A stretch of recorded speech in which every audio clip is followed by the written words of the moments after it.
Olá, eu me chamo Bruno Augusto Maris e eu vou falar um pouco sobre hemorragia. Bom, o sumário da nossa aula.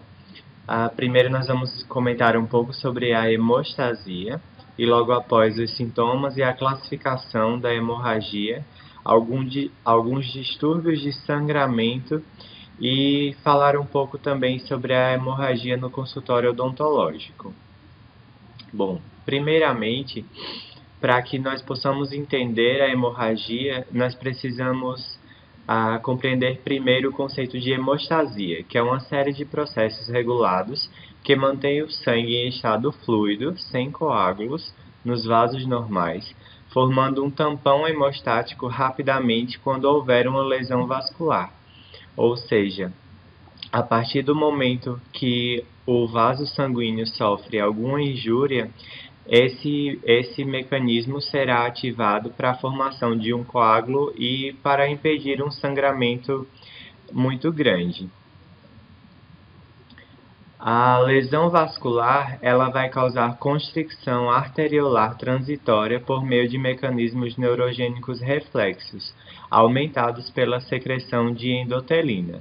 Então, na figura, nós observamos a lesão do endotélio e nesse momento o vaso vai sofrer uma constricção, tentando diminuir o sangramento.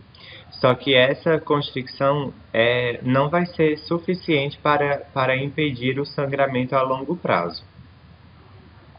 Bom, o segundo processo para a hemostasia é chamado de hemostasia primária. Essa lesão no endotélio ela vai expor a matriz extracelular subendotelial, que é altamente trombogênica, facilitando assim o processo de adesão, ativação e agregação plaquetária, formando um tampão plaquetário inicial. O terceiro passo da hemostasia é chamado de hemostasia secundária, onde há ativação local da cascata de coagulação com formação de um coágulo de fibrina estável, capaz de impedir a hemorragia. E a última etapa da hemostasia é chamada de contrarregulação antitrombótica. Quando o sangramento ele é controlado, então são mecanismos contrarregulatórios vão assegurar que a formação desse coágulo seja limitada ao local da lesão, ou seja, que esse coágulo não perdure e possa trazer algum malefício para o organismo. Bom, então os três componentes principais da hemostasia são representados pelo endotélio, onde as células endoteliais são reguladores centrais dessa hemostasia. As células normais elas vão expressar diversos fatores anticoagulantes que inibem a agregação plaquetária e a coagulação e promovem a fibrinólise. Entretanto, após alguma lesão ou ativação, esse equilíbrio se altera e as células endoteliais adquirem numerosas atividades procoagulantes. O segundo responsável pela hemostasia são as plaquetas, que são fragmentos celulares anucleados descartados na circulação sanguínea por megacariócitos medulares. Elas têm um papel crítico na hemostasia normal, pela formação do tampão hemostático que sela os defeitos vasculares, além de recrutar os fatores de coagulação ativos. Quando ocorre uma lesão vascular, essas plaquetas encontram constituintes da matriz extracelular, principalmente o colágeno, e também glicoproteínas adesivas, como o fator de von Willebrand, que vão desencadear a adesão, a ativação e a agregação plaquetária. E o último responsável pela hemostasia é a cascata de coagulação, que é o terceiro braço do sistema hemostático. Ela é uma série sucessiva de reações enzimáticas amplificadoras e a cada etapa do processo, uma proenzima sofre proteólise para se tornar uma enzima ativa. E essa enzima ativa, por sua vez, irá realizar a proteólise da proenzima seguinte, levando eventualmente à ativação da trombina e à formação de fibrina. A trombina ela vai proteolizar o fibrinogênio em monômeros de fibrina, que se polimeriza em um gel insolúvel, envolvendo assim as plaquetas e outras células circulantes no tampão hemostático definitivo. Aqui nós podemos ver a esquematização da cascata da coagulação, que se divide entre a via extrínseca e a via intrínseca. A via extrínseca ela vai precisar de uma lesão tecidual para poder ser ativada. E as duas vias convergem para a formação do fator 10. E a partir do fator 10 nós temos a via que é comum, tanto a via intrínseca como a via extrínseca. Bom, entrando agora no conceito de hemorragia, hemorragia é o extravasamento de sangue causado por danos a qualquer vaso sanguíneo. Quando a hemostasia não é eficiente, nós temos então um processo de hemorragia, que pode levar ao comprometimento da perfusão tecidual regional e pode levar inclusive à hipotensão, choque hipovolêmico e óbito. Diversas desordens clínicas aumentam o risco de hemorragia, que são denominadas as diáteses hemorrágicas. Trauma, aterosclerose ou erosão inflamatória ou neoplásica de um vaso também podem causar hemorragia. Se o vaso for uma grande veia ou artéria, a hemorragia pode ser extensa e ela pode se manifestar com diferentes aparências e consequências clínicas. Alguns sintomas incluem pulso rápido e fraco, respiração rápida e artificial, pele pálida, fria e úmida, sudorese, pupilas dilatadas, fraqueza, frio e mal-estar, sede, ansiedade e agitação e inconsciência. Ela pode ser classificada segundo a sua localização em externa e interna. Externa é a hemorragia visível, onde há extravasamento de sangue por uma perfuração ou corte da pele, por exemplo.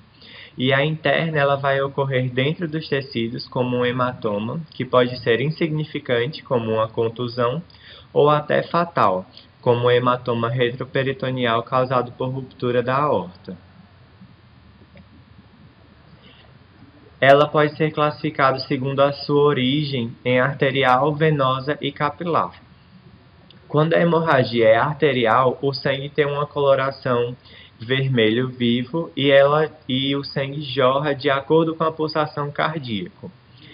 Já a hemorragia venosa, o sangue tem uma coloração um pouco mais escura e que forma um filete. E a hemorragia capilar é um sangramento lento com volume reduzido.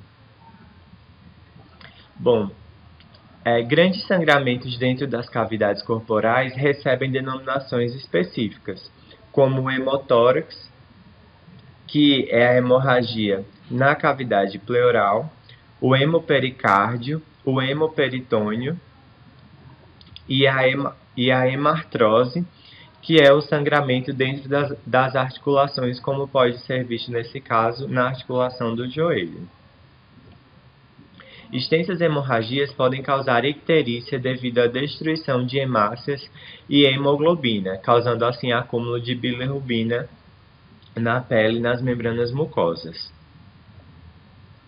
Bom, de acordo com a sua morfologia, principalmente quando ocorre na pele e nas membranas mucosas, as hemorragias podem ser classificadas em petequias, que são pequenas hemorragias na pele, membranas mucosas ou superfícies serosas, medindo de 1 a 2 milímetros de diâmetro.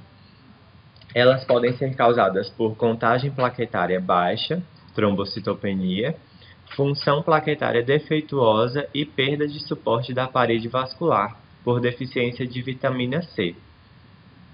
Aqui nós podemos ver nas fotos petequias na região do palato mole, causadas por mononucleose infecciosa, e também petequias no miocárdio, na figura da direita. Aqui nós podemos ver petequias na substância branca no cérebro e também no rim, na peça cirúrgica, e no aspecto microscópico nós vemos pequenos focos de hemorragia próximos à superfície renal, que dão então a característica clínica de petequias. Bom, as púrpuras, elas são hemorragias ligeiramente maiores, medindo de 3 a 5 milímetros, e elas podem ser causadas por trauma, inflamação vascular e maior fragilidade vascular, além das causas mencionadas para as petequias. Já as equimoses, eles são hematomas subcutâneos maiores, medindo de 1 a 2 centímetros, também chamados de contusões. As hemácias extravasadas são fagocitadas e degradadas pelos macrófagos. Então, nós podemos observar alterações características de cor que se devem à conversão enzimática da hemoglobina, que tem uma coloração mais vermelho-azulada, em bilirrubina, que tem uma coloração azul esverdeada, e eventualmente em hemosiderina, que é dourado-amarronzada. Nessas fotos nós podemos observar então as diferentes colorações das equimoses, e nessa fotografia nós vemos então a evolução. Partindo da foto esquerda superior, nós temos uma lesão mais avermelhada, que vai se tornando mais azulada e amarelada até que desaparece. A significância clínica de qualquer hemorragia depende do volume de sangue perdido e da velocidade do sangramento. A rápida perda de até 20% do volume sanguíneo ou as perdas lentas de quantidades até maiores podem ter pouco impacto sobre adultos saudáveis. Entretanto, perdas maiores podem causar o choque hemorrágico, que é o choque hipovolêmico. O local da hemorragia também é importante. Um sangramento que seria insignificante nos tecidos subcutâneos pode causar a morte se ocorrer no cérebro, como nós observamos na figura à direita. A perda sanguínea crônica ou recorrente, como por exemplo em pacientes com úlceras pépticas ou com sangramento menstrual descontrolado, pode culminar em anemia ferropriva, como consequência da perda de ferro presente na hemoglobina. Entretanto, o sangramento interno não irá causar deficiência de ferro, pois ele é reciclado com eficiência das hemácias fagocitadas. Bom, diversos distúrbios de sangramento afetam o nosso organismo, e eles são condições que alteram a capacidade dos vasos sanguíneos, plaquetas e fatores de coagulação de promover a hemostasia. Eles podem ser hereditários, resultado de doenças que afetam a integridade da parede vascular, das plaquetas e dos fatores de coagulação, ou adquiridos, como por exemplo efeitos adversos a medicamentos, a radioterapia e ou a quimioterapia para o tratamento do câncer. Um exemplo de distúrbio de sangramento é a trombocitopenia, que é um distúrbio hematológico caracterizado por diminuição do número de plaquetas sanguíneas circulantes. A contagem de plaquetas é considerada normal entre 200.000 a 400.000 plaquetas por milímetro cúbico de sangue. A diminuição das plaquetas pode ser devida à redução da sua produção, como por exemplo quando há infiltração da medula óssea por células malignas ou pelos efeitos tóxicos da quimioterapia. Ela também pode ser causada por aumento da destruição das plaquetas, como ocorre na reação imunológica causada por drogas, principalmente a heparina, no lúpus eritematoso sistêmico ou na infecção pelo HIV, e também pelo aumento do sequestro no baço dessas plaquetas, que ocorre em pacientes com esplenomegalia, causado, por exemplo, por hipertensão porta ou por infiltração tumoral. As características clínicas da trombocitopenia incluem presença de petequias, equimoses ou hematomas na cavidade oral, qualquer trauma causado pela mastigação vai causar um hematoma, por exemplo, como nessa foto, hemorragia gengival espontânea e também a epistase e hemoptise. Um outro distúrbio de sangramento bastante conhecido é a hemofilia, que é um distúrbio de coagulação associado a uma deficiência genética em qualquer um dos fatores da coagulação sanguínea. Ela é classificada em hemofilia A, hemofilia B e doença de von Willebrand. A hemofilia A ela é causada por deficiência no fator 8, e ela é a forma de hemofilia mais significativa e reconhecida, afetando cerca de 1 a cada 10 mil indivíduos, ou cerca de 1 a cada 5 mil homens. A hemofilia B ela é a deficiência do fator 9. É semelhante à hemofilia A em sua apresentação, porém muito menos comum, acometendo 1 a cerca de 60 mil pessoas. Já a doença de von Willebrand ela é a deficiência no fator de von Willebrand, que é uma glicoproteína adesiva presente na membrana do endotélio. Ela é a desordem hemorrágica hereditária mais comum, afetando cerca de 1 a cada 800 a 1000 pessoas. Porém, muitos casos são brandos e podem ser clinicamente insignificantes.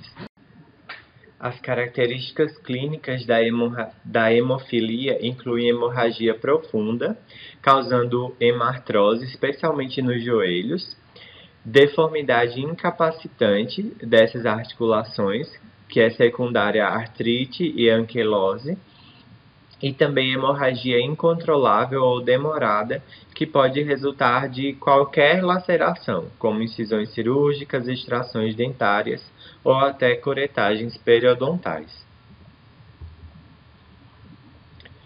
Bom, a anamnese detalhada é imprescindível para prevenir qualquer evento hemorrágico no consultório odontológico. Então, nós devemos conhecer a história médica do paciente para evitar qualquer evento como esse quando nós estivermos despreparados. Nós devemos sempre solicitar exames complementares de acordo com a suspeita clínica e o procedimento a ser realizado.